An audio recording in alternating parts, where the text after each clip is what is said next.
Olá a todos, sejam muito bem-vindos a mais esse nosso encontro desse livro que tem sido tão especial, não é? A Vida Feliz de Sêneca, onde nós estamos a cada encontro aprendendo um pouco mais sobre a felicidade. O que é de fato ser feliz segundo o estoicismo, segundo essa escola que pregou tanto a serenidade humana, o alinhamento com as leis da natureza, o controle de si próprio, a paz interior, a eudaimonia, como verdadeira felicidade. Eu vou fazer uma seleção de trechos, como sempre, né, que eu destaco como mais importantes, mas de qualquer forma, esse nosso capítulo, quase todo ele é importante. Eu fiz destaques muito grandes, porque todo ele é imprescindível, todo ele é importante. Então, vamos lá começar dessa primeira página. Nenhuma felicidade é como a paz da consciência. Vamos ver aqui o que ele diz.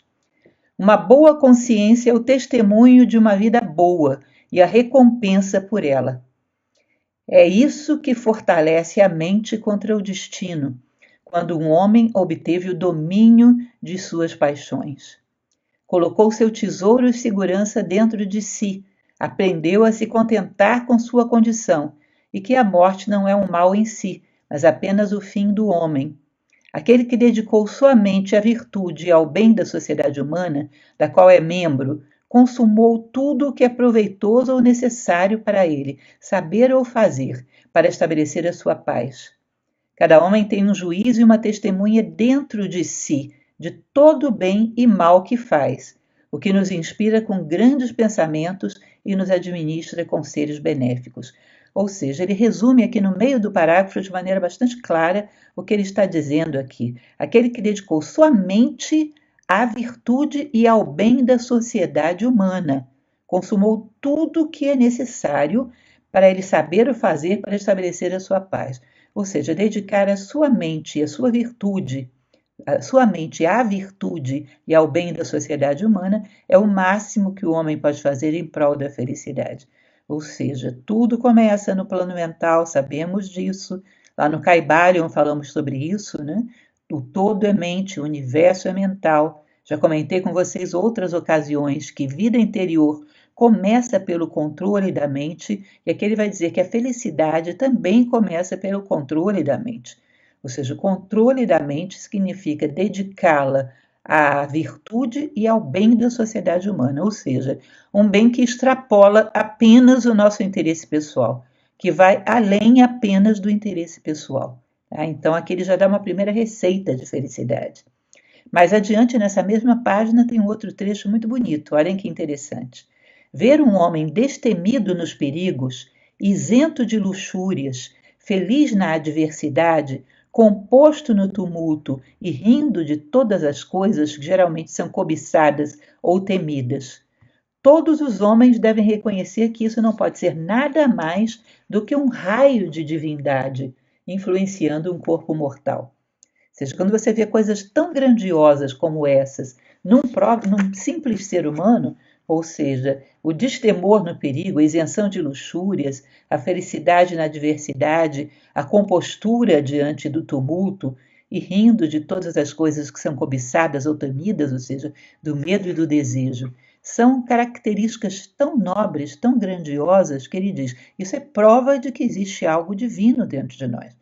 Porque é o que é natural do instinto é temer aquilo que pode se mostrar ameaçador e desejar desesperadamente aquilo que pode se mostrar atraente. A indiferença a tudo isso significa que há um outro bem para o qual o homem está voltando a sua vida, voltando o seu olhar. E esses se tornaram pequenos, se tornaram menores, porque ele encontrou um outro patamar de consciência. Existe uma frase que eu não sei a quem pertence, mas já recebi algumas vezes e acho interessante, que diz que aquele que marcha diferente da massa é porque provavelmente está ouvindo um outro tambor. Ou seja, aquele que marcha diferente está ouvindo um tambor mais elevado, um tambor mais nobre, talvez que venha lá da voz do silêncio, do ponto espiritual, que o faz estar acima dos medos e desejos do homem comum. Ou seja, prova que há divindade dentro de nós. Continuando nessa mesma página, que está muito interessante, bem mais adiante nesse segundo parágrafo, Tem uma passagem que começa por toda a criação. Toda a criação que vemos está de acordo com os ditames da providência e segue a Deus, tanto como governador como quanto guia. Uma mente grande, boa e correta é uma espécie de divindade alojada na carne e pode ser a bênção de um escravo tanto quanto a de um príncipe.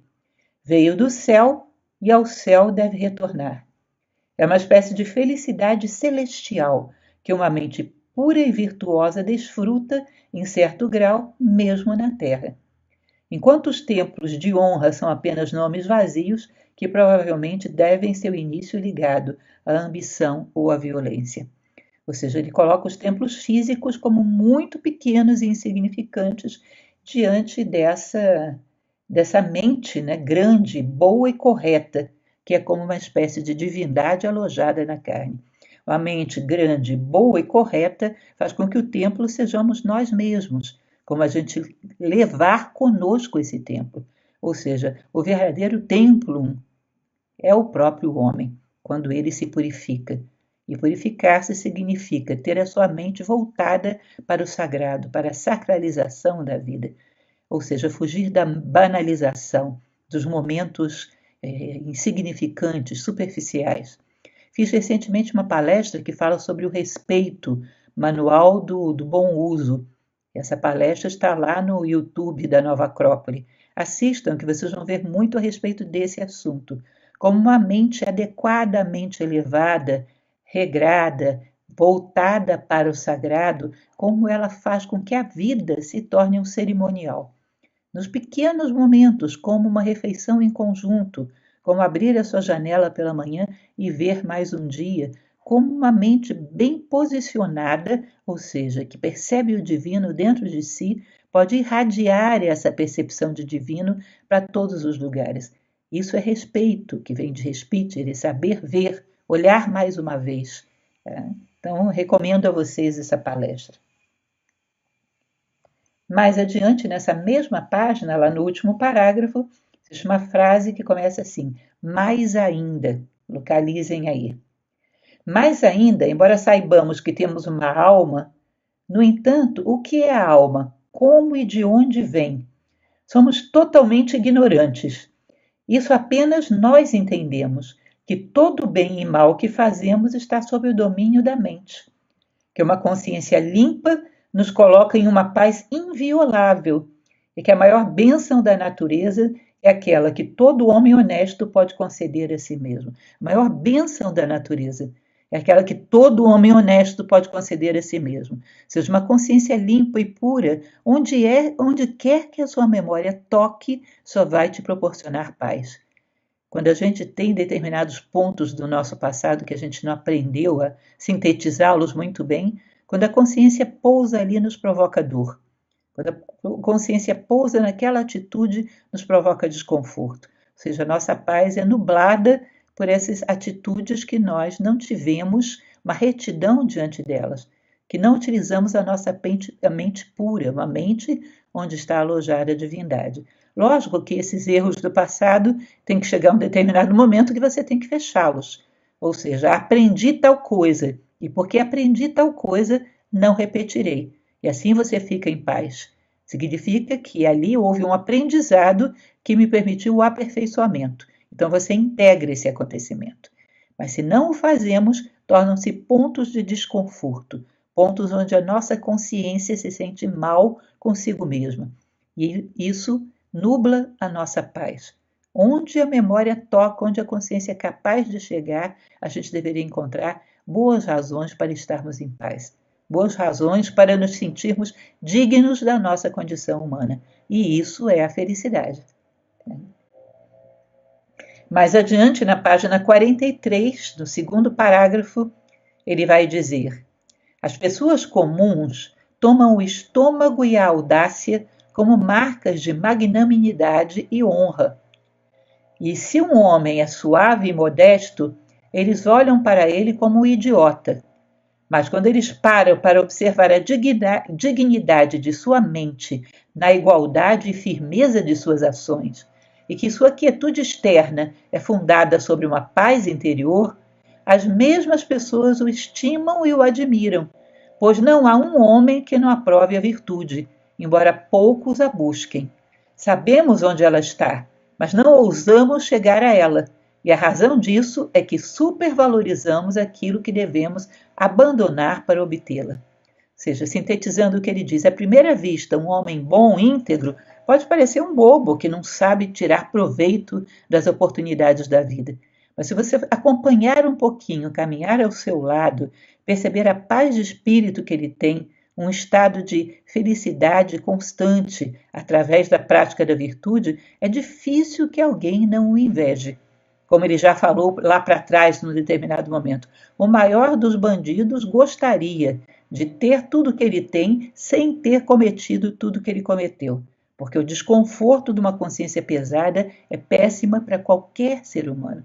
Ou seja, as pessoas invejam o que o homem bom tem, de paz, de tranquilidade, de felicidade, só que não são capazes de sacrificar os seus interesses, as suas paixões, os seus instintos para obter o mesmo. Ou seja, o que ele fala aqui no final, né? A razão disso é que supervalorizamos aquilo que devemos abandonar para obter essa paz de espírito. Então eu tenho que abandonar a minha vaidade. Não, a minha vaidade é agradável para mim. Eu não posso ficar sem ela para ter paz de espírito. Eu tenho que abandonar aquela certa, digamos assim, crueldade que eu tenho de vez em quando de estar alfinetando o defeito das pessoas. Não, isso me diverte muito. Isso faz parte do meu senso de humor. Eu tenho que abandonar a inércia, que de vez em quando me faz ficar desperdiçando vida, jogado no nada, sem fazer nada. Não, isso é confortável, eu gosto. Ou seja, nós queremos a virtude, mas não queremos pagar o preço que ela cobra. Invejamos aquele que pagou esse preço, mas nós mesmos não somos capazes de abrir mão das coisas que nos impedem de praticá-la. É importante que a gente meça bem qual é o valor dessas coisas, para ver se elas valem tanto sacrifício assim. Mais adiante, continuando, nesse mesmo próximo parágrafo, ele diz: uma consciência boa não teme testemunhas, mas uma consciência culpada é solícita até com a solidão. Ou seja, a consciência culpada tem cuidado até na solidão de não ser vista por si mesma, porque se sente envergonhada daquilo que é. Se não fizermos nada além do que é honesto, deixemos todo mundo saber disso. Mas se for ao contrário, o que significa não ter ninguém mais sabendo disso, desde que eu mesmo saiba? Seja uma consciência boa, você pode publicar a minha vida na internet, nas redes sociais, nos jornais. Eu não me envergonho. Eu estou o tempo todo digno, o tempo todo em paz comigo mesmo. Agora, a consciência pesada, não adianta ninguém te ver. Você mesmo está se vendo. Isso é uma fonte de tortura e de infelicidade. Você não pode se esconder de si próprio. Infeliz é aquele que despreza essa testemunha de si, esse autotestemunho. A maldade é verdade, pode escapar à lei, mas não à consciência. Ou seja, a maldade pode de verdade escapar à lei, mas não pode escapar da consciência humana. E nós sabemos o que somos, nós sabemos o que fizemos, até mesmo no plano mental. Sabemos os desejos que tivemos, o quanto quisemos mal a alguém, o quanto num momento de ódio queremos que aquela pessoa suma do mundo. Ou seja, nós sabemos dessas coisas. E elas doem a nós, elas pesam para nós mesmos. E elas fazem com que a nossa felicidade seja obscurecida. Ou seja, valorize a sua própria consciência. Que diante da sua própria consciência você não se mostre indigno. Muitas vezes na minha palestra conto aquela história que muitos já devem conhecer, daquele monge que mandou que todos os seus discípulos fossem roubar para poder recuperar algum material de construção para reformarem o mosteiro. Mas ele disse que ninguém roubasse se alguém os estivesse vendo. E os monges foram para roubar, para poder permitir comprarem os materiais de construção. E quando ele entra no mosteiro, havia um monge que tinha ficado lá, um jovem. E aí ele pergunta: por que você não foi com seus amigos? Porque eu fiz o que o senhor mandou. Ué, como assim o que eu mandei? Eu mandei você roubar. Não, o senhor disse que não roubasse se alguém estivesse me vendo. E eu estou me vendo o tempo todo. Portanto, eu não poderia roubar. Eu estou permanentemente diante da minha consciência. E eu tenho que levar isso a sério, diante da minha consciência, eu tenho que me mostrar digno, porque senão jamais alcançarei um estado de paz, de serenidade e de felicidade. A maldade, é verdade, pode escapar à lei, mas não à consciência, pois uma autocondenação é a primeira e a maior punição para os infratores. De modo que o pecado se espalha como praga, e o medo da vingança persegue até mesmo aqueles que escapam de seu golpe. Ou seja, ficamos eternamente pendentes de algum castigo que venha nos encontrar, ainda que ninguém saiba do nosso erro, a não ser nós mesmos. Nós sabemos que somos merecedores de um castigo e ficamos sempre temerosos de que em algum momento ele chegará. Eu me recordo quando atravessamos o ano 2000, aqueles que vieram do século passado, como eu, que havia um temor tremendo de que o mundo viesse a ser destruído. Se a gente faz uma análise psicológica disso, por que a humanidade teme tanto um evento como esse, a passagem de uma data especial, teme algum tipo de castigo? É porque todo mundo está se sentindo culpado e digno de ser castigado. Ou seja, quando vem qualquer situação que parece ser uma oportunidade de castigo, todo mundo se sente temeroso. Quem não tivesse nenhum peso na sua consciência, por que temeria castigo? Quem não se sentisse de alguma maneira indigno da felicidade, por que temeria castigo? Então foi interessante o medo que se espalhou naquela data. Todos nós esperando que em algum momento a natureza fosse nos dar algum tipo de punição. E isso gerou a insegurança. Ainda nessa página 43, lá no finalzinho, lá embaixo, essas são as únicas delícias certas e proveitosas que surgem da consciência de uma vida bem vivida. Não importa o barulho lá fora, enquanto estivermos quietos por dentro. Mas se as nossas paixões forem sediciosas, isso é o suficiente para nos manter acordados, mesmo sem qualquer outro tumulto externo. Ou seja, nós deixamos que o tumulto entre em nós, quando nós nos sentimos tendo traído a nós mesmos, quando nós nos sentimos que dentro de nós existe o contraste, a contradição, a incoerência, o tumulto está dentro de nós, de forças que não estão em harmonia, aquilo que somos e aquilo que gostaríamos de ser. Isso provoca um conflito, um tumulto, uma inquietude que faz com que não tenhamos paz. Continuando mais adiante nesse mesmo parágrafo, a verdadeira felicidade não é encontrada nos excessos de vinho ou de mulheres, ou nas maiores prodigalidades da fortuna. O que ela me deu, ela pode tirar, mas não vai arrancar de mim, e desde que não cresça em importância para mim, posso me separar dela sem dor. Ou seja, a fortuna não tem nada para tirar de mim, porque aquilo que eu tenho, ela não pode tirar. Paz de consciência, como a fortuna vai tirar de você? Como ela vai te fazer ficar culpado de uma coisa que você não fez? Ela pode tirar tudo aquilo que ela te deu. Ela pode tirar todo tipo de fortuna, todo tipo de reconhecimento, todo tipo de valor que você receba no mundo. Mas ela não pode tirar a tua dignidade, a tua paz de consciência e a tua felicidade, se você sabe mantê-la, se você se permanece digno diante de si próprio. Mais adiante, nesse próximo e grande parágrafo aí da página 44, é muito bonito e interessante esse parágrafo. Vejam só o que ele diz. É perigoso para um homem, muito repentinamente ou muito facilmente, acreditar em si mesmo. Ou seja, é perigoso que a gente confie em nós mesmos por muito pouco. Ou seja, é preciso que haja uma longa observação onde nos coloquemos à prova e vejamos a força de caráter que temos, a dignidade que temos. Portanto, vamos examinar, observar e inspecionar nossos próprios corações, pois nós mesmos somos nossos maiores bajuladores. Devemos a cada noite nos responsabilizar. Que fraquezas eu dominei hoje? A que paixões me opus? A quais tentações resisti? Que virtudes adquiri? Nossos vícios diminuirão por si mesmos se forem levados todos os dias para o esquecimento. Ou seja, se todos os dias valorizarmos aquilo que temos de melhor, reforçarmos isso na nossa memória, nós naturalmente, ao colocarmos a nossa consciência naquilo que temos de melhor, vamos ampliando essas virtudes. E os vícios vão perdendo força, vão perdendo a sua motivação. E ao perder a sua força e a sua motivação, vão se tornando cada vez mais pálidas sombras. Quando fortalecemos aquilo que deve ser fortalecido. Não devemos adular nossos defeitos, devemos reconhecer e valorizar as nossas virtudes que cometemos no dia de hoje. E você vai ver que é muito interessante que se você tem esse hábito de todas as noites verificar o seu dia, o que fez de correto, onde resistiu, onde fez da melhor maneira possível, você durante o dia, a sua consciência vai estar sempre te cobrando. Olha como você faz isso.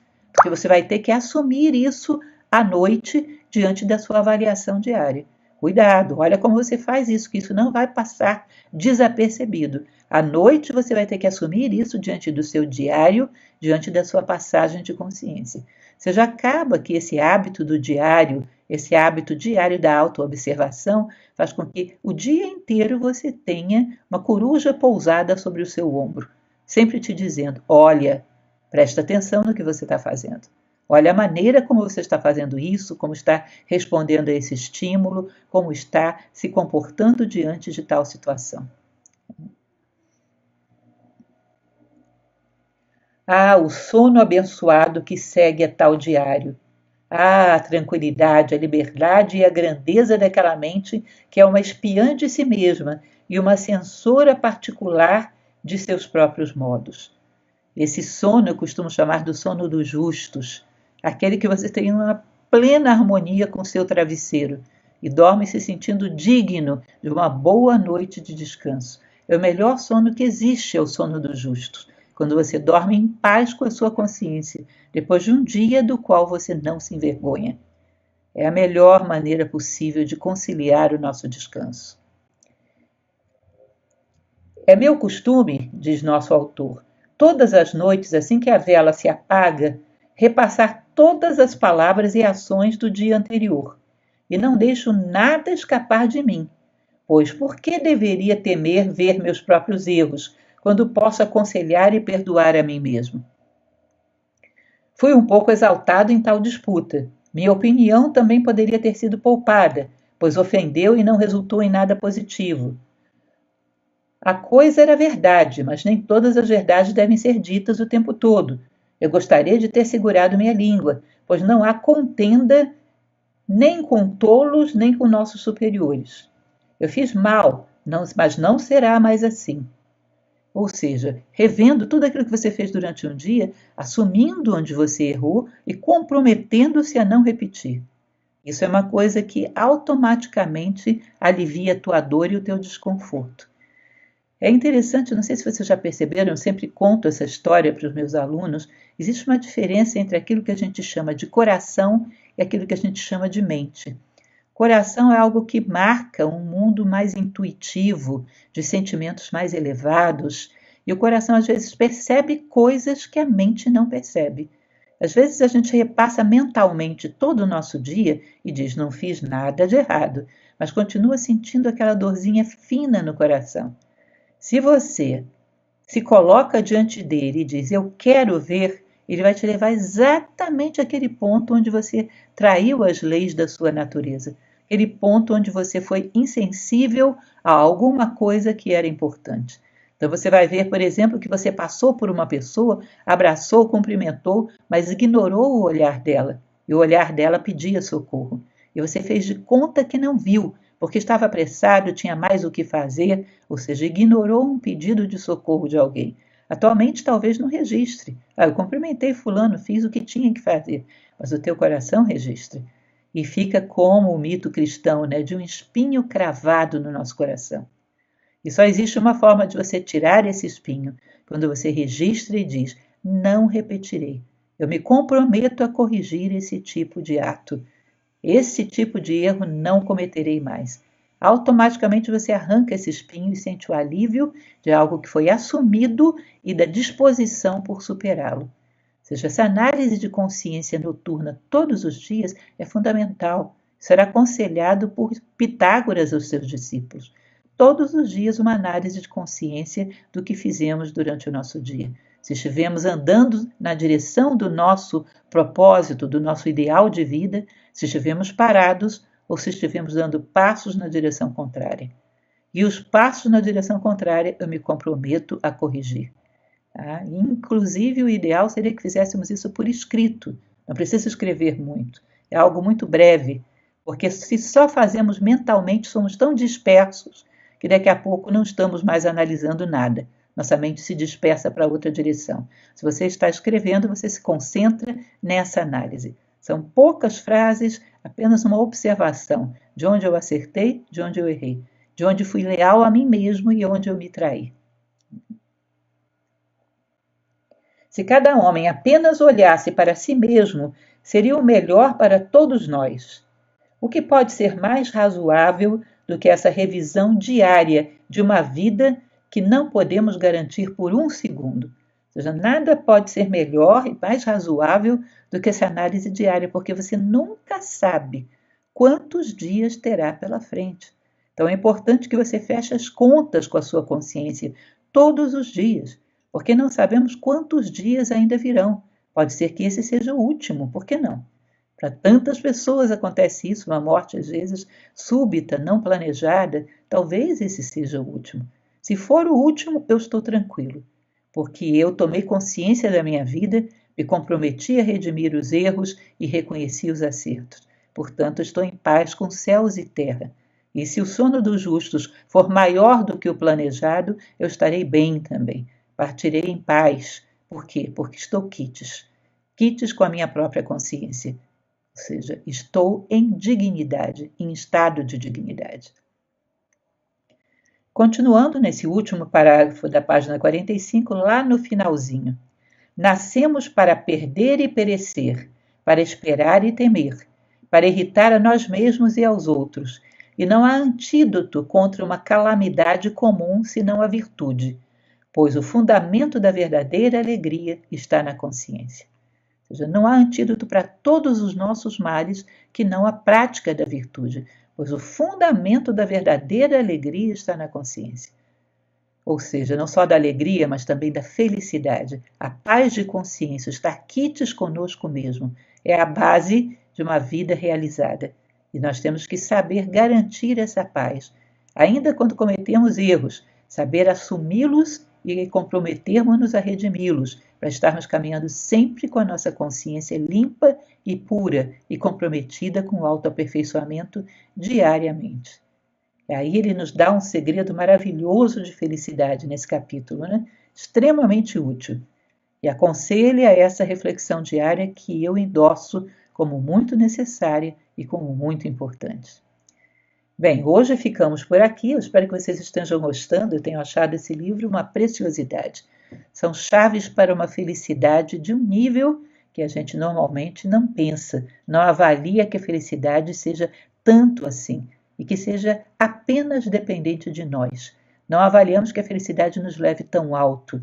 E esse livro nos posiciona muito bem diante da verdadeira felicidade humana. E eu espero que esteja sendo uma leitura proveitosa para vocês. Nós nos encontramos na próxima segunda-feira. Um grande abraço.